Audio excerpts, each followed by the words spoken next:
lingkungan yang merupakan hasil pelingkupan ya. Kemarin kita kan baru membahas hasil pelingkupan ya. Jadi sampai ke focusing kemarin. Kemudian hasil pelingkupan ini yang disepakati oleh pemrakarsa. Jadi pemrakarsa itu yang punya proyeknya, kemudian penyusun andal dan komisi andal ya. Jadi penyusun andal berarti tetap yang namanya konsultan ya, konsultan andal di dalamnya adalah penyusun andal. Karena di dalam konsultan andal juga ada yang khusus membuat kerangka acuannya, kemudian sudah yang menyusun andalnya apa, dan kemudian sampai ke RKL itu biasanya diberikan tugas tertentu. Nah, kemudian tujuan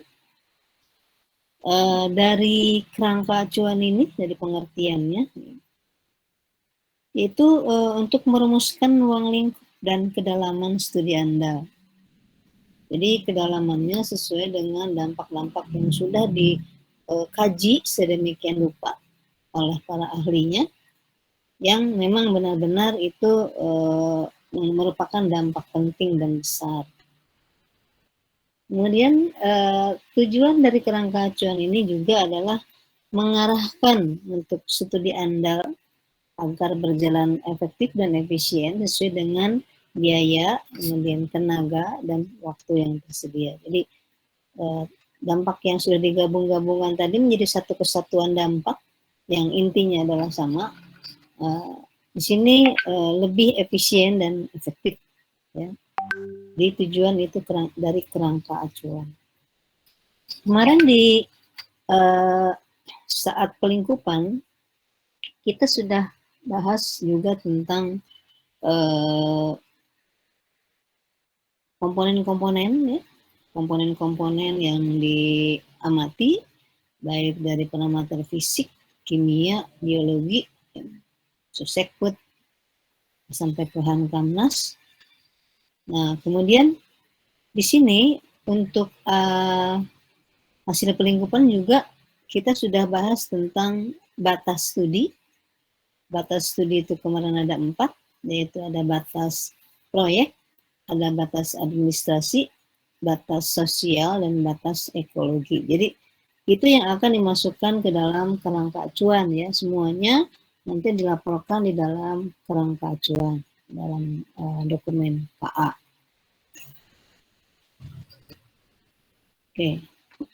Nah, jadi dalam penyusunan kerangka acuan andal ini, yang pertama dilakukan adalah tadi ada pengumpulan data dan informasi tentang rencana usaha atau kegiatan.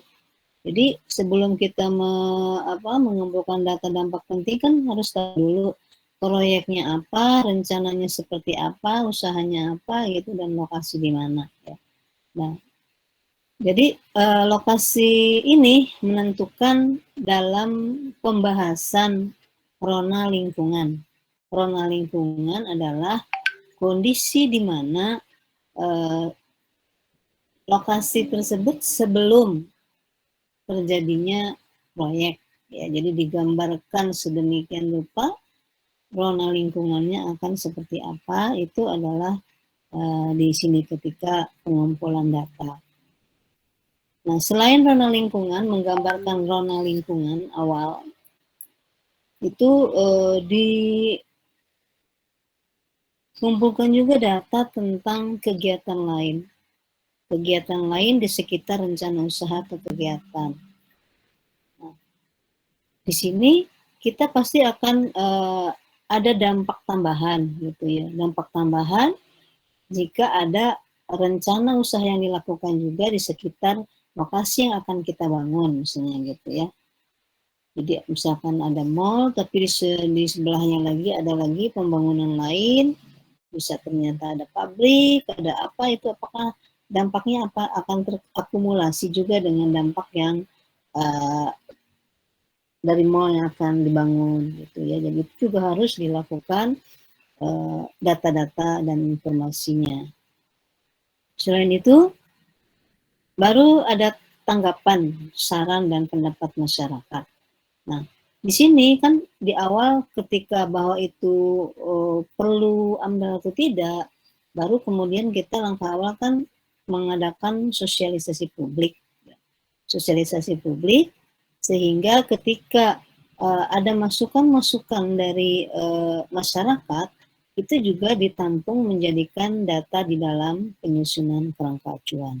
Jadi saran-saran juga dimasukkan di dalam kerangka acuan. Tanggapan masyarakat mungkin sebaiknya lokasinya di sini atau lokasinya harusnya seperti ini, itu adalah saran tetap harus diperhatikan dari masyarakat. Nah, setelah digambarkan rona lingkungan ini dengan kondisi di sekitarnya, maka di sini ada dilakukan pembahasan tentang proyeksi. Proyeksi perubahan rona lingkungan hidup sebagai akibat adanya rencana usaha atau kegiatan. Jadi ketika awalnya mungkin di situ hutan ya, atau tempat tanah lapang yang tadinya ada yang tadinya nggak ada apa-apa, mungkin di situ akan terjadi perubahan, misalnya dibuat gorong-gorong misalkan untuk pembuangan limbah dari mall tersebut misalkan. Nanti itu atau dibuat apapun gitu ya, nanti akan terjadi perubahan, yang tadinya nggak ada jadi ada, yang tadinya ada jadi nggak ada misalkan kayak gitu. Ini di proyeksi perubahan rona lingkungan. Kemudian selanjutnya itu ada penentuan besaran dan sifat penting dampak terhadap lingkungan hidup yang ditimbulkan. Jadi besaran dampaknya berapa persen gitu ya, berapa persen dampak yang akan terjadi, kemudian sifat penting dampaknya itu seperti apa, apakah sangat penting, tidak penting, atau biasa aja gitu ya. Ini ada juga di dalam kerangka acuan. Nah, setelah itu ada evaluasi dampak penting terhadap lingkungan hidup secara umum. Jadi setelah digambarkan kayak seperti disimpulkan ya, sepertinya kesimpulan dari dampak yang terjadi itu apa di kerangka acuan. Kemudian setelah itu ada rekomendasi ya, rekomendasi untuk tindak lanjut untuk mengambil keputusan. Ya. Apakah bagaimana alternatifnya untuk komponen usaha atau kegiatan dan lain-lainnya. Ya. Itu adalah secara umum penyusunan kerangka acuan dan andalan. Ini kaitannya ketika sudah disusun ini, baru di andal itu diperdalam lagi bagaimana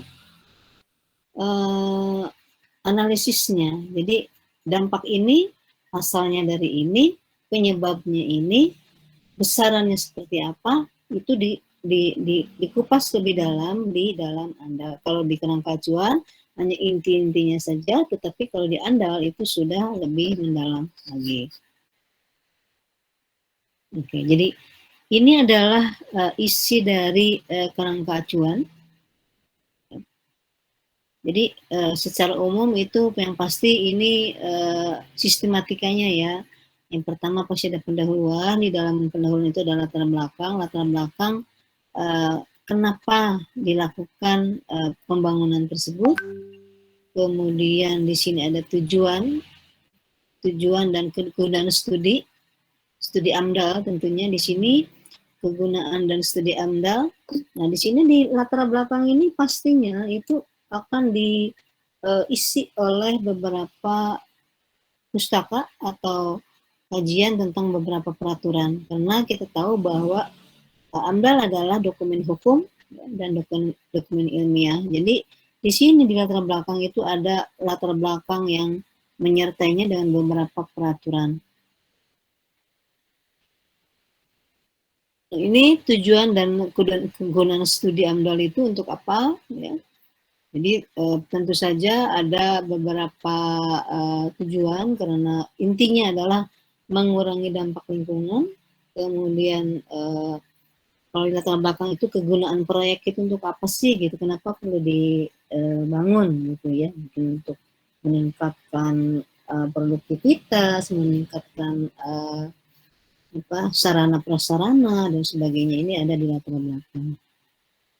Nah, kemudian ada ruang lingkup studi di bab 2. Nah, di sini tadi lingkup rencana usaha atau kegiatan yang akan ditelaah. Jadi di sini adalah disampaikan tentang beberapa gambaran ya tentang usaha yang akan dibuat.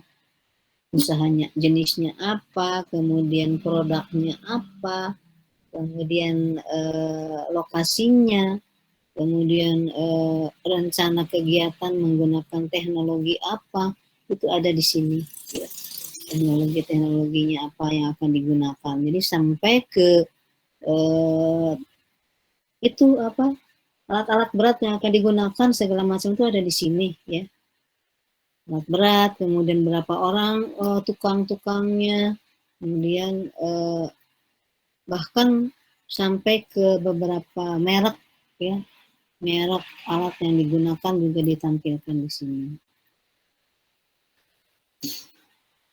Nah, kemudian di lingkup renal lingkungan tadi di sini jelas tadi yang di awal tadi bahwa kita harus melakukan renal lingkungan. Renal lingkungan gambaran misalnya ada di situ ada berapa banyak hewan, kalau diajukan dari hutan yang akan dibabat sebenarnya ya. Hewannya yang teridentifikasi berapa banyak, kemudian tumbuhannya apa saja, dan sebagainya.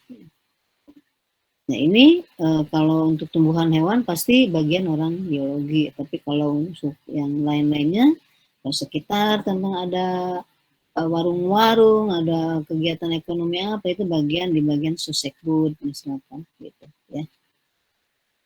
Nah, kemudian ada isu-isu pokok. Isu-isu pokok tadi adalah isu yang sudah disaring ya. Akan terjadi ini, akan terjadi itu gitu. Itu ada di sini. Kemudian ada lingkup wilayah studi. Lingkup wilayah studi itu tadi ada di dalam kemarin kita sudah bicara tentang batas proyek, ada batas lingkungan ekologi ya, batas administrasi dan batas sosial. Itu sudah dibahas satu persatu sampai mendalam itu di sini di ruang lingkup studi. Nah, kemudian setelah itu ada metode pengumpulan dan analisis data. Metode pengumpulan dampak tadi, karena kerangka acuan isinya adalah beberapa dampak, berarti metode pengumpulan dampak. Tadi menggunakan metode apa? Apakah observasi langsung? Apakah dengan cara studi pustaka? Apakah dengan cara keputusan yang orang ahli gitu ya, ahli-ahli pakar? Kemudian atau apa kemarin sudah dibahas ada beberapa cara untuk membuat dampak penting ya, dampak penting hipotetik, dampak penting potensial atau focusing itu menggunakan apa dan menganalisisnya seperti apa. Seperti misalnya untuk orang parameter fisika kimia itu misalkan menentukan oksigen gitu ya, oksigen terlarut. Oksigen terlarut itu menggunakan metode apa? Apakah peralatan hanya digunakan dengan pengukuran dengan metode pakai DO-meter saja, atau menggunakan metode titrasi, metode Winkler, itu ada di sini. Semua metode pengumpulan data dari setiap keahlian itu ada di sini. Misalnya tadi kayak dari kesehatan, metode pengumpulan data akan berdampak terhadap kesehatan, misalnya itu dengan metodenya metode apa? Apakah yang metode pendugaan, apakah metodenya dengan secara langsung, nanti dengan secara survei, kuesioner, itu juga ada di sini ya. Demikian juga dengan metode perkiraan dampak besar dan penting, bahwa itu dikatakan besar dan penting itu ada metodenya seperti apa. Dan metode evaluasi dampak besarnya bagaimana, cara mengevaluasinya bagaimana. Kemudian yang bab keempat adalah pelaksanaan studi. Nah di sini ada beberapa identitas yang perlu disampaikan. Sini ada pemrakarsanya namanya siapa dan sebagainya ya. Identitas pemakarsa yang punya proyek. Kemudian yang kedua adalah penyusun studi AMDAL, berarti di sini ada beberapa orang ya di sini, misalkan ada 7 orang dari aspek-aspek kimia biologi, namanya siapa dan identitas lainnya. Di sini ahlinya sebagai ahli apa ada di sini. Nah, kemudian biaya studi. Biaya studi itu biaya selama penyusunan AMDAL ya. Biaya studi AMDAL itu ketika ada praktek lapangan ke identifikasi lapangan itu juga disampaikan biayanya berapa banyak dan waktu studi, waktu pengamatan ketika untuk penyusunan AMDAL itu berapa lama. Jadi ada biayanya, ada waktunya. Lalu kemudian daftar pustaka dan beberapa lampiran. Lampiran itu hasil analisis, beberapa hasil analisis, kemudian juga beberapa dari zona lingkungan, maupun foto-foto awal dan sebagainya.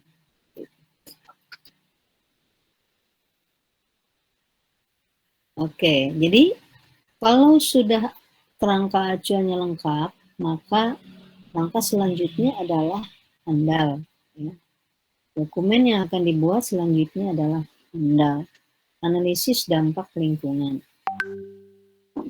Jadi di dalam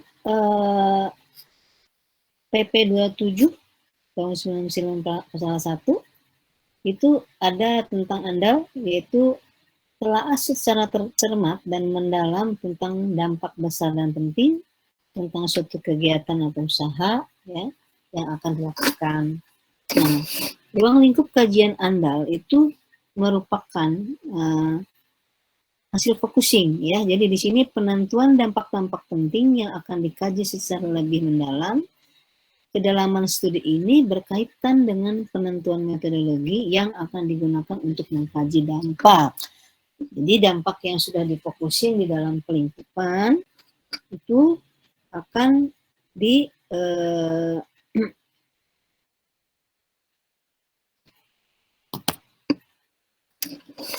dianalisis secara mendalam ya.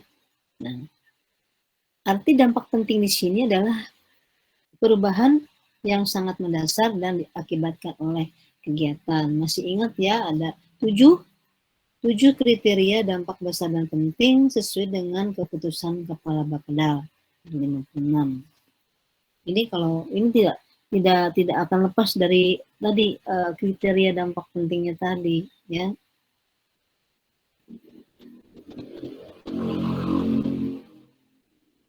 Oke.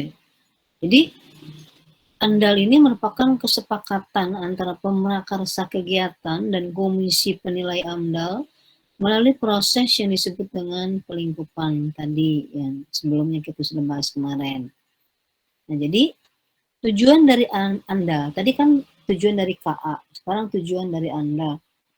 Tujuan dari AMDAL adalah menentukan besaran dampak.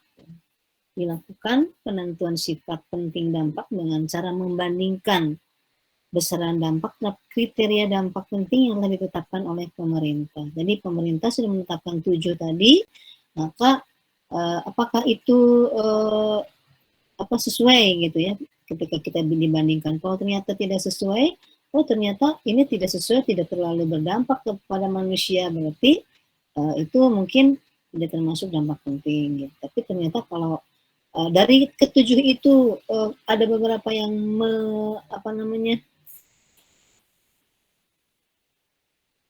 dari ketujuh itu memenuhi syarat gitu ya, berarti itu ya harus ada AMDAL tadi dan harus ada AMDAL-nya. Gitu. Nah, jadi ini beberapa tujuan dibuatnya KA AMDAL. Jadi sebagai salah satu rujukan bagi penilai dokumen AMDAL. Jadi setiap dokumen itu kan ada dinilai ya. Pertama kerangka acuan dulu, kemudian KA AMDAL-nya gimana, kemudian gabungan KA AMDAL itu dinilai oleh komisi penilai AMDAL. Kemudian ini juga merupakan rujukan penting bagi pemrakarsa, kemudian atau instansi yang membidangi kegiatan atau rencana usaha atau penyusun studi AMDAL.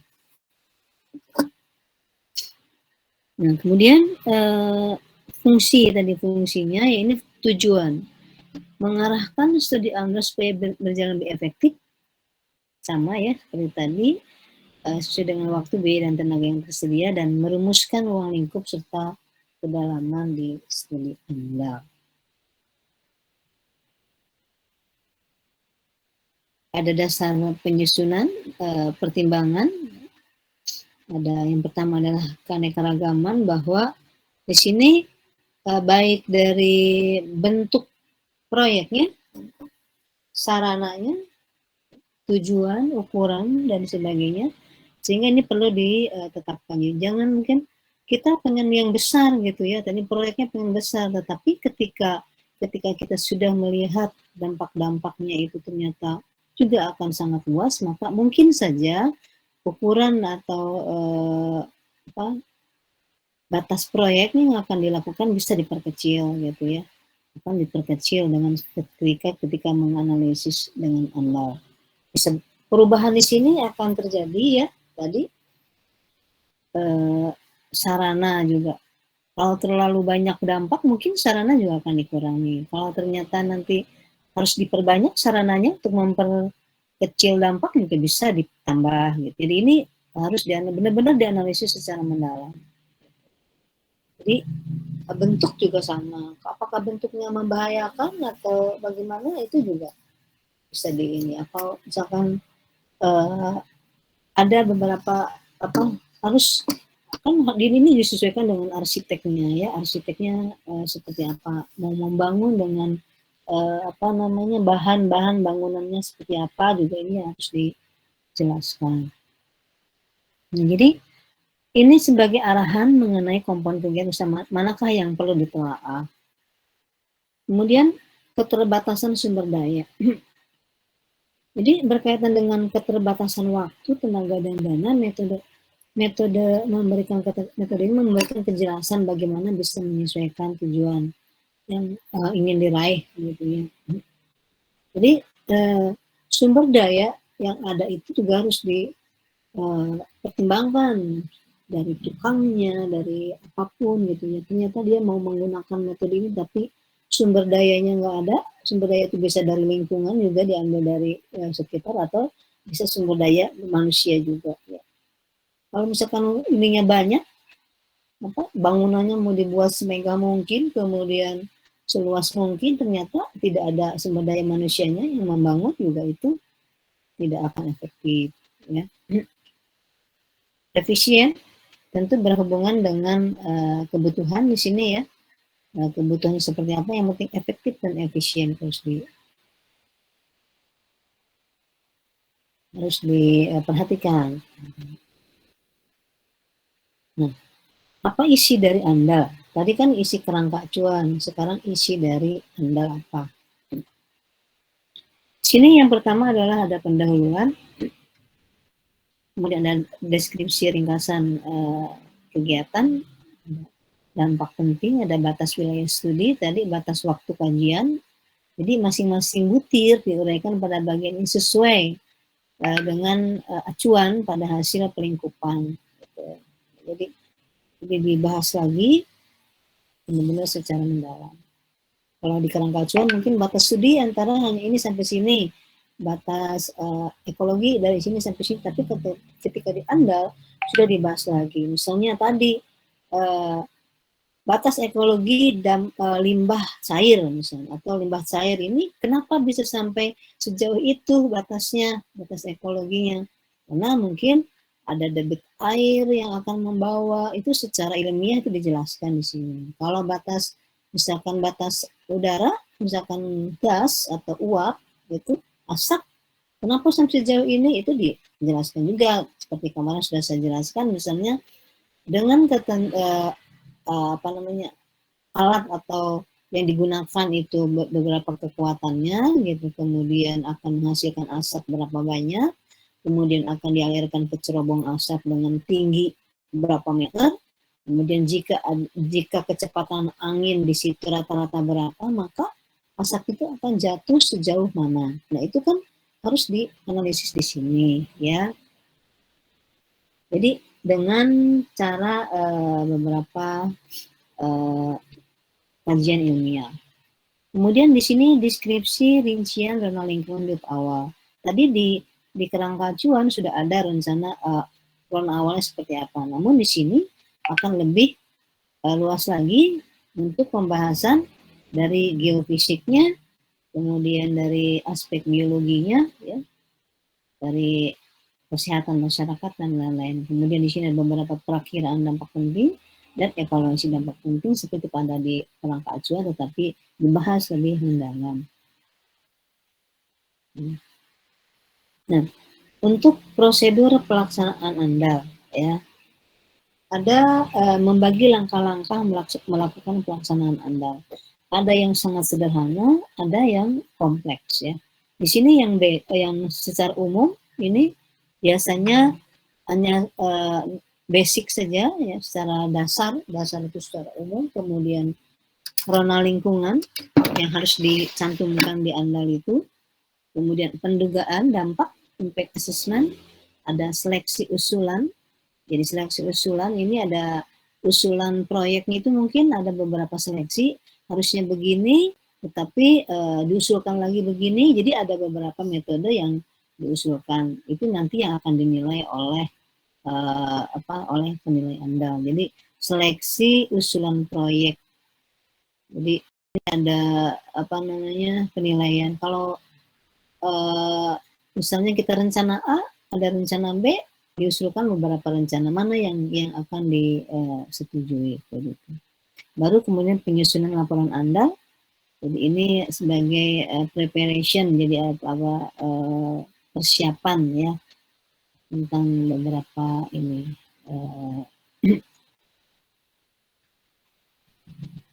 dampak lingkungannya seperti apa. Kemudian, nah, ini adalah prosedur pelaksanaan Anda secara terinci. Jadi kita kalau tadi hanya sampai ke beberapa saja, ini yang sudah terinci, ada dasarnya, itu basic saja, kemudian ada dasar gambaran umum saja secara umum, kemudian di sini ada zona lingkungan, ada seleksi usulan, kemudian ini ada penyusun penyepakatan kerangka acuan andal, penandatanganan atau kerjasama, ini sudah harus dimasukkan. Kemudian misalkan dengan beberapa ini, ya, dengan beberapa rencananya mau kerjasama dengan ini dan di sini MOU-nya harus sudah ada, gitu. Kemudian pengumpulan data lapangan, sudah melalui data lapangannya apa, ada pendugaan data, ada evaluasi dan penyusunan laporan andal. Ini sudah lebih lengkap secara terinci.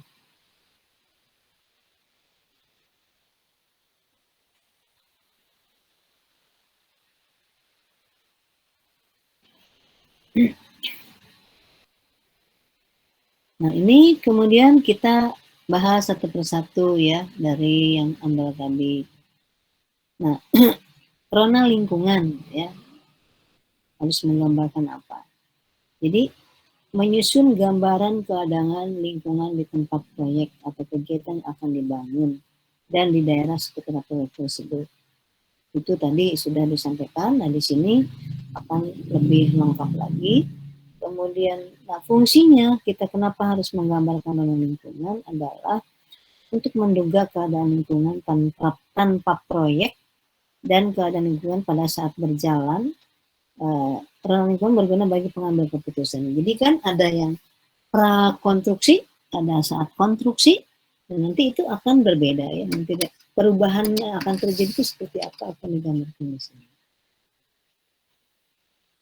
Jadi proses penyusunan zona lingkungan itu secara garis besar adalah untuk pertama menyusun komponen yang akan digunakan sebagai dasar pendugaan, menyusun daftar komponen agar pengambil keputusan itu dapat mengevaluasi dan mengerti kebutuhan-kebutuhan dari proyek dan mengetahui ciri dan sifat proyeknya.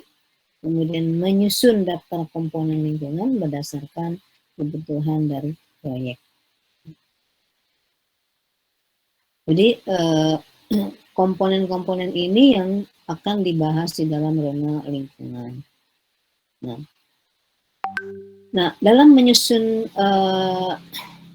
komponen tadi itu ada beberapa yang bisa diambil modelnya, ya. Jadi ada yang mengikuti pedoman dari suatu instansi, ada yang mengikuti pedoman dari negara atau pemerintah masing-masing, ada yang mengikuti matriks Leopold, mengikuti diagram Alir-Moore, kemudian diagram Alir-Sorensen, matriks Boribon dan Kiravanik, dan metode fase pembangunan metode Columbus. Ini metode-metode ini dalam menyusun zona lingkungan itu berbeda-beda sesuai dengan proyeknya, ya. Apakah kita mau mengikuti yang Leopold, Moore, atau yang lainnya. Jadi nanti ada beberapa kalau kita mengikuti Leopold, maka komponen yang harus diamati paling tidak di zona lingkungan itu apa saja yang harus mau tidak mau harus masuk. Kalau menyusun berdasarkan komponen pedoman negara itu, misalkan di Indonesia mengharuskan ketika menyusun zona lingkungan itu harus meliputi apa saja, gitu ya. Di Sorensen, kemudian dan lain-lain. Kita lihat di sini.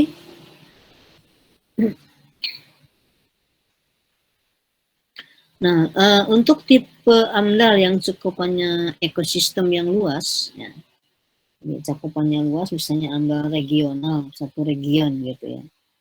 Jadi komponen lingkungan dapat diacu seluruhnya dalam zona lingkungan. Jadi semua komponen, baik aspek fisik, kimia, biologi, dan sebagainya itu harus diambil semua, ya. Tapi dapat juga komponen dipilih sesuai dengan kondisi usulan proyek. Kalau proyeknya misalnya hanya kecil tetapi dalam secara regional bisa saja akan dipilih. Tapi kalau yang luas itu harus semua komponen diamati. Nah, dalam evaluasi dampak, metode yang dipakai dalam membentuk komponen ini dalam pada daftar komponen negara adalah umumnya adalah yang paling mudah karena pasti banyak tadi secara luas harus lebih lengkap, maka yang paling mudah itu dengan metode checklist sederhana. Kemarin kita sudah lihat ya metode checklist dengan metode matrik, misalnya ini ada, ini tidak ada, ini ada, ini tidak ada. Jadi mulai dari prakonstruksi, konstruksi, operasi dan pasca operasi itu dengan metode checklist, atau uraian berskala dengan pembobotan. Misalkan ini bobot paling tinggi yang mana nih, yang dampaknya besar, yang dampaknya sedang sampai ke urutan terendah, itu diurutkan. Nah, untuk yang kalau kita menyusun zona lingkungan berpedoman dengan negara atau pemerintah, ini adalah yang harus diamati. Ya. Jadi sesuai dengan yang yang sudah diberikan sebelumnya, bahwa ada beberapa aspek yang harus diamati. Nah, ini kalau mengikuti pemerintah, maka ketika menyusun zona lingkungan di dalam AMDAL itu harus mengamati iklim, ya. Iklimnya itu bisa di tipe iklimnya apa, suhu, kelembaban, curah hujan. Jadi curah hujannya tiap berapa milimeter per tahun gitu ya. Kemudian angin, kecepatan angin, tekanan udara rata-rata, dan sebagainya. Periode kali bencana, jadi bencana yang sering terjadi di daerah itu tuh berapa kali, gitu.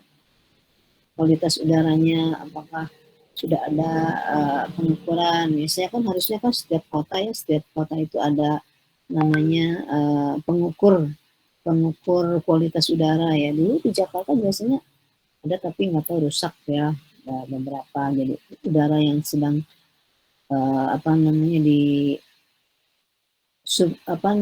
campuran udara itu apa saja, biasanya harusnya ada alat-alat, tapi di Indonesia kayaknya masih belum. Kemudian sumber kebisingan dan getaran itu seperti apa.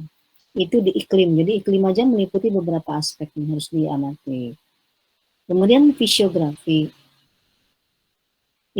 tempat itu lebih ke topografi ya, bagaimana stabilitas ekologi dari tanahnya ya, keunikan ya, kemudian kerawanan bentuk batuan dan secara geologis itu seperti apa. Kemudian hidrologi itu karakteristik perairan, ya, sungainya, danaunya. Ini jadi secara umum itu harus sudah dibahas gitu ya. Ada hidrooceanografi, ini biasanya kalau dekat ke laut harus ada ini. Hidrooceanografi kelautan dan perairan kelautan seperti apa. Jadi proses hidrodinamika, misalkan pola gelombang, kemudian pola arus, kemudian angin dan sebagainya. Ini adalah di hidrooceanografi. Kemudian ruang, lahan dan tanah, ada tata guna lahan, biasanya lahan itu digunakan untuk apa saja gitu ya. Ini di tata guna lahan. Kemudian rencana pengembangan wilayah di wilayah situ apa saja rencana ke depan, kan setiap daerah mempunyai rencana 5 tahun ke depan atau 10 tahun atau 25 tahun mendatang, biasanya suka ada di program kerja biasanya. Di situ sudah ada, itu harus tanya ke kota-kota ya di situ. Kemudian ada flora dan fauna, ini peta zona biogeoklimatik, ada biologi, geologi dan iklim ini. Komunitas tumbuhan dari komposisi, struktur, dan manfaat dari struktur komunitas. Jadi kita bicara tentang kelimpahan, keanekaragaman, dominansi, segala itu ada di sini. Dan juga ini ada juga untuk baik tumbuhan maupun hewan tentunya, dan ada flora, fauna sama ya, perilaku dan sebagainya. Ada sosial, budaya, dan ekonomi. Jadi data mata pencaharian penduduk dan sebagainya. Ternyata banyak sekali ya komponen yang harus dimasukkan ke dalam dokumen Anda. Ini dari pemerintah ya, kalau kita ngikutin komponen yang dari pemerintah. Dan itu biasanya digunakan untuk AMDAL dalam skala regional. Region wilayah. Nah, kemudian ini kalau mengikuti komponen metode Leopold. Nah, Leopold ini biasanya digunakan untuk berbagai macam usulan proyek. Contohnya adalah proyek pembangunan jalan besar, kemudian proyek pertambangan, ada proyek pembangunan sumber daya air, ada proyek jalan kereta api, proyek pusat perkantoran dan belanja. Ya, biasanya komponen-komponen dalam rona lingkungan mengikuti metode Leopold. Kalau tadi mengikuti pemerintah hanya untuk rona lingkungan saja, yaitu dengan beberapa aspek, tapi satu aspek aja mencakup beberapa komponen.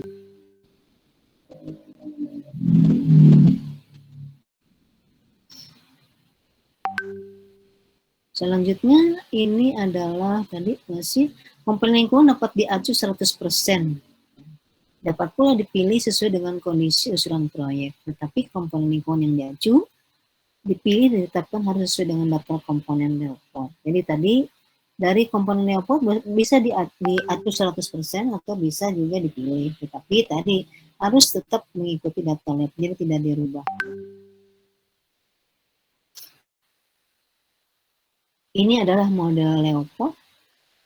Leopold itu tadi yang pasti harus diikuti ketika membuat rona lingkungan, komponennya harus mencakup fisik dan kimia, air, atmosfer, tata guna lahan, dan proses. Di sini kalau biologi tadi flora, kemudian tapi di sini apa ininya ada penekanan-penekanannya ya, penekanan. Kalau tadi di struktur komunitas ya, di pemerintah tadi lebih ke struktur komunitas hewan dan tumbuhan, ya di sini lebih ke banyak, misalnya ada terancam punah. Ya. tumbuhan terestrial dan akuatik itu apa saja, terus spesies yang terancam punah apa saja ya, dan untuk faunanya juga sama, baik fauna itu baik fauna akuatik atau fauna terestrial, di mana ada fauna mikro yang terancam punah dan koridor seperti apa, koridor yang ditetapkan itu seperti apa.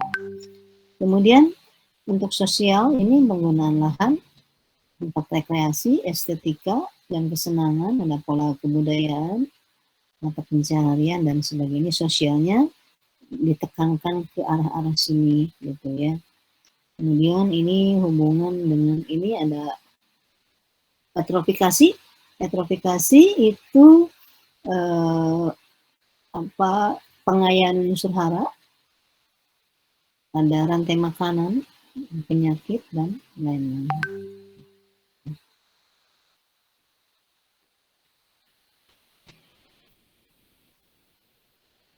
Ini yang berikutnya adalah daftar komponen dari diagram Sorensen. Tadi Leopold tidak ada beberapa ya, diingat mungkin. Sekarang melalui diagram Sorensen. Nah, Sorensen ini sebetulnya digunakan untuk umumnya digunakan oleh keseluruhan tipe AMDAL. Mau AMDAL kawasan, mau AMDAL tunggal, mau AMDAL multisektor, ini kadang mengikuti diagram Sorensen. Ya.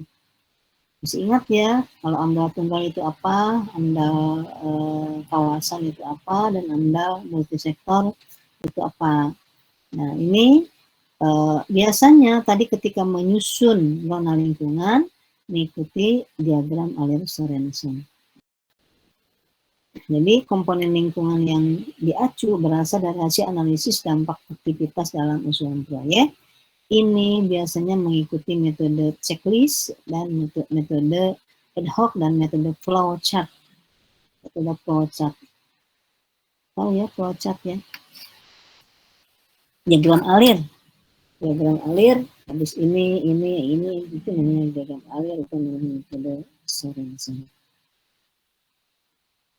Ini dalam daftar komponen lingkungan jaringan kerja dan diagram Sorensen ini disesuaikan dengan kondisi, lokasi, tipe ekosistem, macam rencana kegiatan yang akan dilakukan. Nah, ini misalnya kalau kita mau pertambangan, metode Sorensen yang harus diamati adalah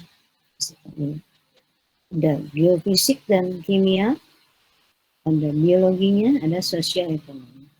Nah, kalau misalkan di sini untuk penambangan pasir atau penambangan apapun, geofisik dan kimia itu meliputi tanah atau lumpurnya, kadar salinitas, jadi makanya harus tahu bagaimana cara mengukur salinitas juga, mengukur turbiditas ada kekeruhan, tipe batuan yang ada, topografi, dasar laut, jadi harus tahu gambaran topografi dasar laut, karena nanti takutnya ketika melakukan penambangan ada bagian-bagian dasar laut yang dampak, dan itu menimbulkan dampak besar yang penting. Kalau ada runtuhan dasar laut itu kan bisa menyebabkan juga tsunami ya, bisa menyebabkan juga hal-hal lain yang berdampak besar tentunya.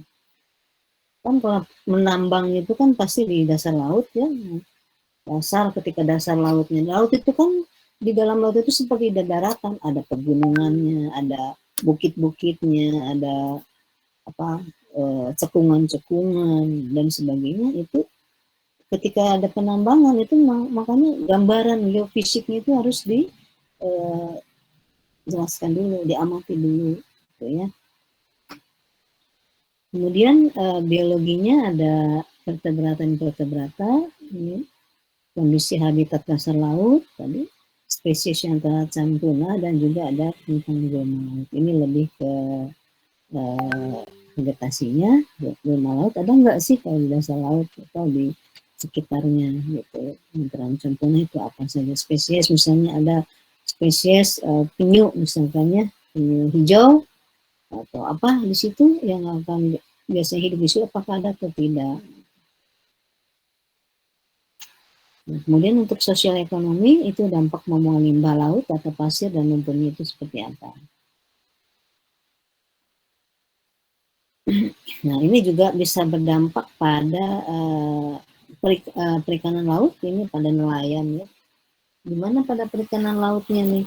Apakah dengan pendambangan tadi ikan-ikannya nanti akan berkurang atau bagaimana, sehingga sosial ekonomi harus dicantumkan. Apa ada dampak negatif, apa juga ada dampak positif. Misalkan ada eksploitasi secara komersial, ada dampak komersial pasir tadi. Pasir itu kan nanti akan diperjualbelikan ya ketika menambang pasir di laut gitu. Apakah ada dampak, atau dan lumpur juga seperti itu.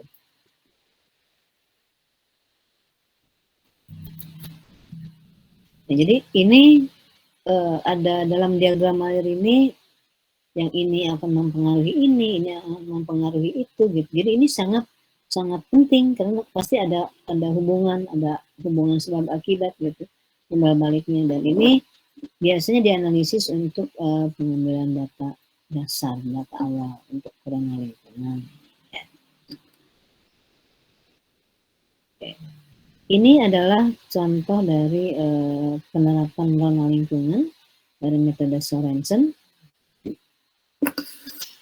mengumpulkan informasi tadi, deskripsi usulan proyek, kemudian dibuat diagram alirnya, kemudian mengubah dampak-dampak menjadi komponen yang akan diukur, akan diuji saja, jadi disaring lagi yang kira-kira benar-benar berdampak besar dan penting.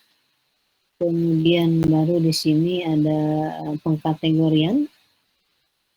Ini ada kategori komponennya tadi. Di sini ada apakah termasuk dari geofisik, biologi, sosial, dan kesehatan. Jadi kan sosial kerasan ini ya.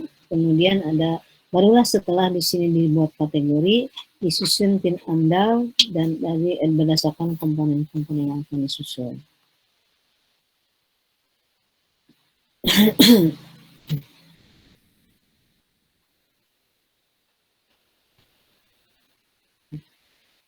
Ini adalah metode lain dari pembangunan Battle-Deck Columbus.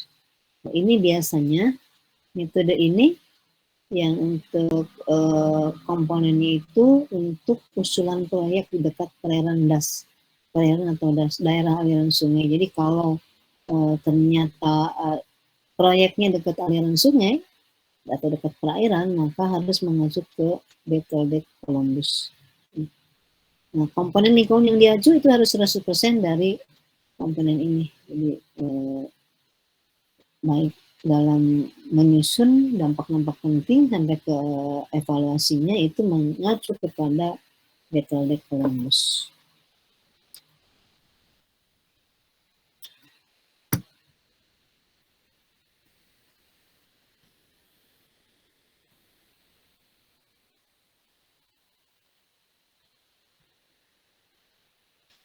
Nah, ini untuk orang awal dari Columbus ini ada mencakup ekologi, misalnya ke ekologinya ke sumber air ya, contoh proyek pembangunan sumber air. Ini ada spesies keanekaragaman populasi terestrial dan akuatiknya, ada macam, kemudian ada pencemaran lingkungannya. Ini data tentang air, tentang pH, temperatur, dan sebagainya nih. Kemudian ada iklim mikro, tata guna lahan, dan sebagainya. Ada estetika, beda ya dengan yang tadi, kalau di sini ada estetikanya. Jadi itu lahan. Lahan ini bisa dari vegetasi tutupan lahan. Jadi kalau belajar ekologi tumbuhan atau belajar sudah tahu kan bagaimana cara menghitung tutupan, gitu, indeks tutupan, gitu. Ya, ini makanya ini sangat penting ya untuk orang-orang yang ikutan dan Anda.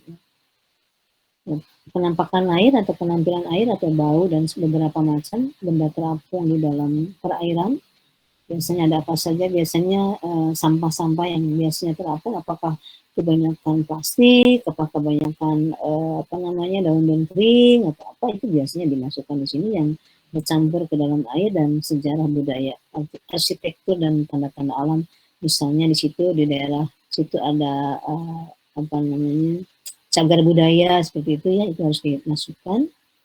Di sini ada kepentingan manusia dan yaitu sosial dan demografi, kependudukan ya, demografi, kependudukan, pemukimannya dan sebagainya. Di sini ada juga ternyata kesehatan masuk ke dalam pelayanan kesehatan sosial di sini ya, pendidikan, transportasi dan sebagainya, fasilitas rekreasi itu sebetulnya.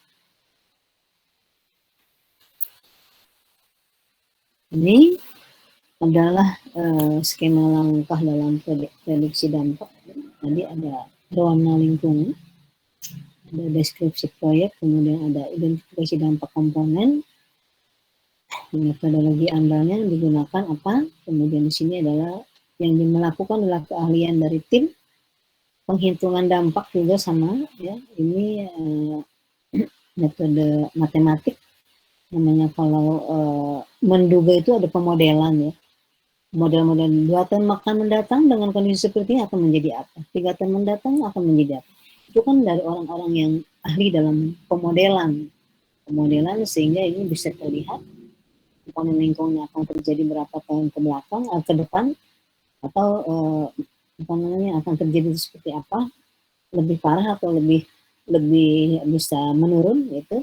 Nah, ini juga keahlian dari tim. Kemudian dampak lingkungannya juga ada model yang dipakai dalam model analisis atau evaluasi, dan ada strategi pengolahan seperti apa itu di teknologi pengolahan dampak, ini juga dari ahli keahlian dari tim.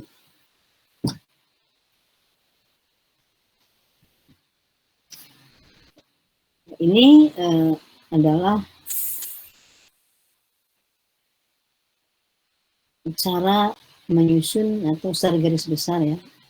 Kalau prakteknya memang sulit ya, tapi paling tidak Anda tahu secara teoritis itu bagaimana cara menyusun kerangka acuan dan Anda.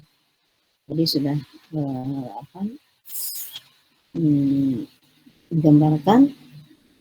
Ini baru langkah kedua ya, langkah kedua dari dokumen Anda, kerangka acuan dan Anda. Nanti ada RKL, ada RPL. Nanti kalau di RPL apalagi yang harus dibuat kayak gitu ya.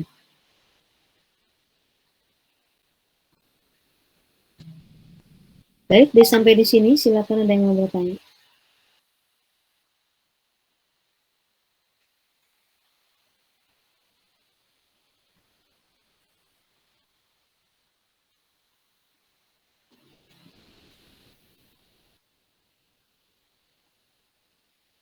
Ibu izin bertanya, Bu. Silakan. Tadi kan ada daftar komponen yang berdasarkan si Leopold itu ya, Bu.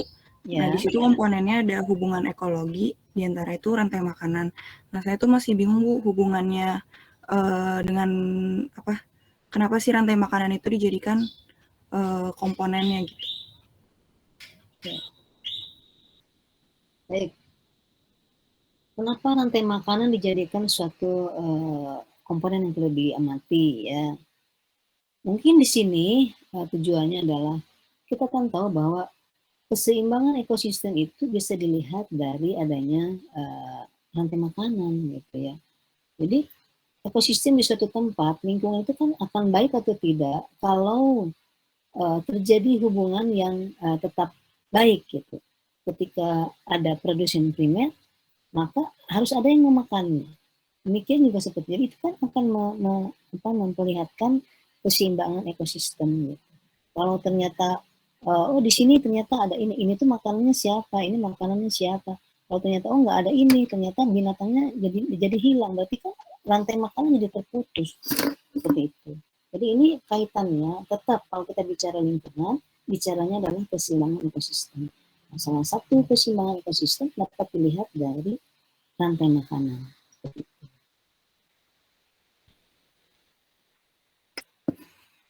Gimana Salma? Baik, Bu. Sudah paham. Terima kasih, Bu. Yang lain silakan.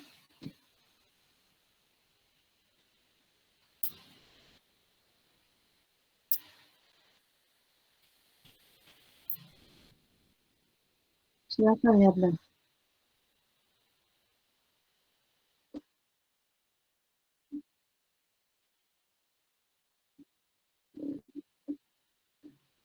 Oke. AMDAL itu fungsinya adalah untuk memastikan pembangunan itu boleh di apa?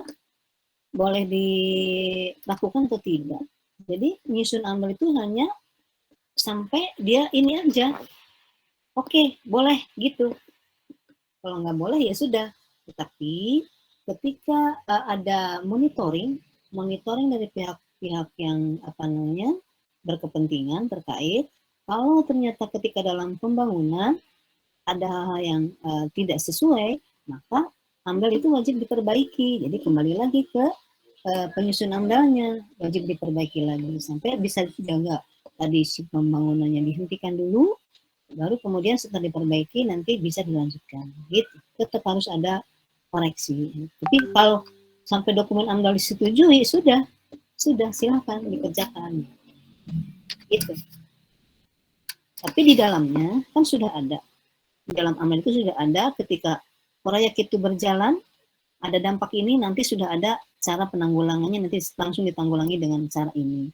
Ketika ini harus ada di monitoring, nanti ada monitoringnya nanti dengan cara misalkan harus dilakukan apa namanya pengukuran berulang. Itu sudah ada di dalam RKL nanti, RKL dan RPL nanti kita akan bahas di situ. Gitu, Jordan. Ngerti, paham maksud saya? Ya, jadi ini hanya AMDAL itu untuk mengambil keputusan pemerintah dalam menentukan boleh tidak ada pembangunan ini gitu.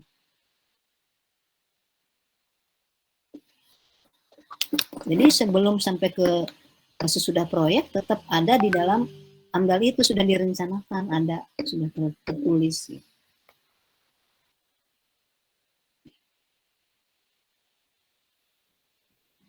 Baik, selanjutnya siapa yang mau bertanya lagi?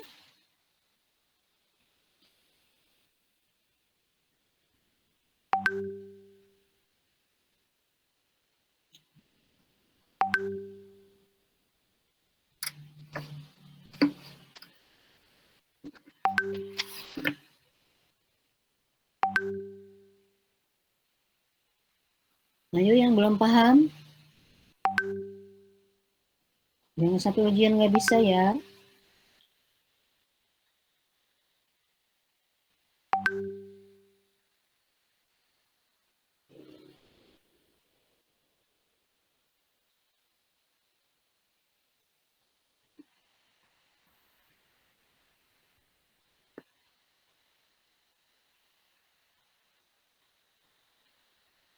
Itu tadi yang metode-metode hanya untuk menggambarkan zona lingkungan ya, karena zona lingkungan aja tadi ternyata banyak metode yang digambarkan, banyak metode yang bisa diambil sesuai dengan proyek yang akan diambil. Kalau yang tadi, kalau metode beda lagi kan, kemarin kita bisa tentang metode pelingkupan. Metode pelingkupan kan ada dengan tinjauan pustaka, dengan ini, tapi nah ini tinjauan pustaka tadi juga tetap berlaku untuk mengamati pengelola lingkungan. Ya, lingkungan kan kita tidak bisa mengukur parameter fisik kimia, BOD, COD, itu kan harus ada ilmunya untuk mengukurnya. Maka itu juga tetap harus sesuai dengan keahlian masing-masing. Gitu. Orang mengukur dasar laut tadi untuk metode yang harus penambangan gitu, mengikuti metode tadi kita harus punya kemampuan dalam menggambarkan profil dasar laut. Berarti harus ada yang menyelam ya, gitu, bagaimana digambarkan lagi begitu. Itu kalau di laut lebih susah, kalau di darat masih mudah ya. Di darat masih mudah, atau tinggal digambarkan, dilihat di foto kan dibuat gambarannya seperti apa. Tapi kalau di laut ada cekungan lebar, ada palung, ada apakah nanti mengambilnya di daerah yang kedalaman berapa. Kan masih laut ada dasarnya ya, dasar pada kedalaman berapa, kan tidak langsung dalam juga, ada kedalaman, ada dangkal lagi, ada dalam lagi, dangkal lagi, kan laut cuma seperti tinggal langsung tiba-tiba dalam gitu ya. Kan ada beberapa apa namanya topografi, ya. Ada pegunungan, ada dataran, ada kemiringan dan sebagainya. Itu yang harus dilihat. Karena ketika menggali, menambang itu kan apa namanya menghancurkan kan. Itu dampaknya terjadi apa?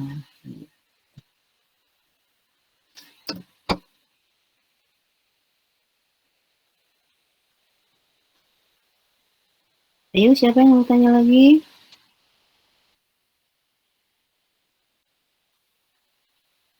Ibu maaf izin bertanya. Silahkan. Sama Kalau lagi, namanya sama ya? beda Ada sama Bu. Oh iya, ada dua sama. Yang tadi Bu, yang apa sih yang kerangka acuan itu? Tadi saya kayaknya nggak dengar deh. Kalau kerangka acuan itu fungsinya untuk apa ya Bu? Oke. Kerangka acuan, namanya acuan. Berarti acuan itu adalah kan kita lihat dari definisi dari AMDAL ya. Analisis mengenai dampak lingkungan. Berarti kita menganalisis dampak-dampak penting tadi. Di dalam kerangka acuan itu adalah kita membuat kerangka bahwa kita yang akan dianalisis itu dampak-dampak apa saja, dan di kerangka acuan itu sudah melalui proses yang namanya pelingkupan sebelumnya kan. Ada dampak penting potensial, berarti semua dampak itu kita rangkum. Kemudian yang kedua adalah dampak penting hipotetik, berarti kita saring-saring dampaknya yang seperti kemarin. Dan yang ketiga adalah langkah ketiga adalah mencari focusing. Nah, tadi di dalam kerangka acuan itu sudah melakukan penyaringan dampak yang kita sudah amati sebelumnya. Jadi di situ kerangka acuan itu adalah sebagai arah ya, sebagai arah kita menyusun AMDAL secara keseluruhan. Jadi yang akan kita bahas hanya dampak-dampak yang sudah tersaring itu di kerangka acuan. Apa saja di dalamnya, kemudian di dalamnya kita sudah tahu besaran proyek itu luasnya seperti apa. Tadi ada luasan studi ya, studi AMDAL itu di dalam kerangka acuan sudah dibahas. Apa tadi studi secara ekologinya, sosial, secara administratif, dan secara satunya apa tadi? Sosial, ekologi, batas proyek. Jadi sudah ada ininya, acuannya nih. Acuannya kita hanya membangun proyek hanya seluas ini gitu. Kemudian nanti batas administrasi, di sini kita hanya akan mengurus-ngurus dengan batas proyek ini, kita akan mengurus administrasi sampai ke kecamatan di wilayah mana saja, atau di kabupaten wilayah mana yang terdampak ya.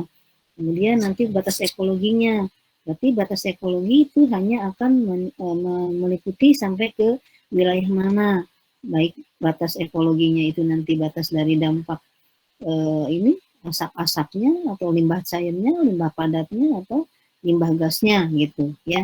Itu sampai mana.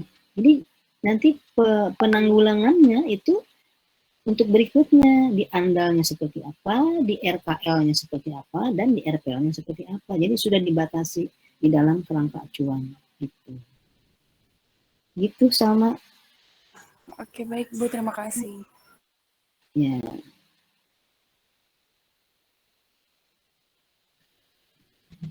Jadi ada yang paling mudah dulu kerangka acuan, di situ semuanya tercantum, semuanya dampak-dampak penting, ya.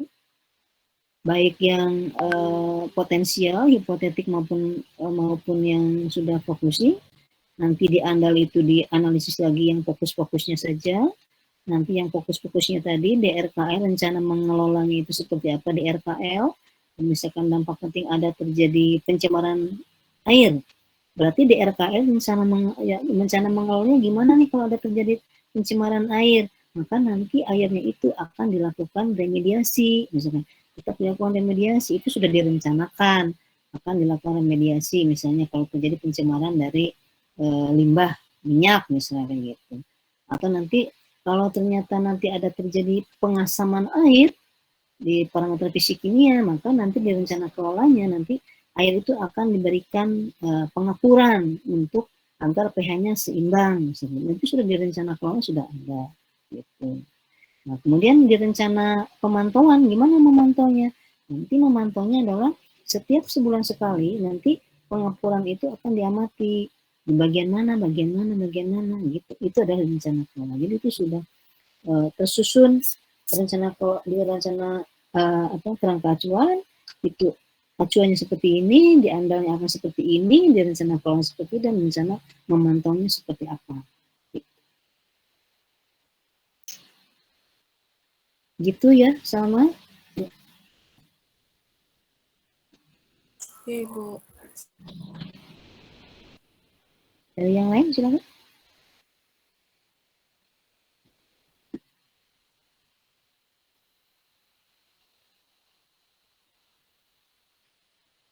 Namanya kerangka ya, kerangka itu garis besar kerangkanya.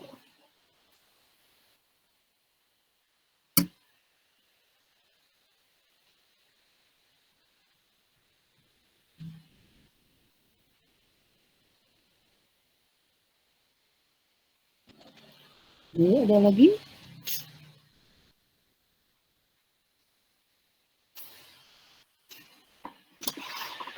Semoga sudah paham ya. Nanti minggu depan kita akan bahas lagi di RKL. RKL baru RPL. Nanti di akhir saya akan menjelaskan rangkuman dari proses.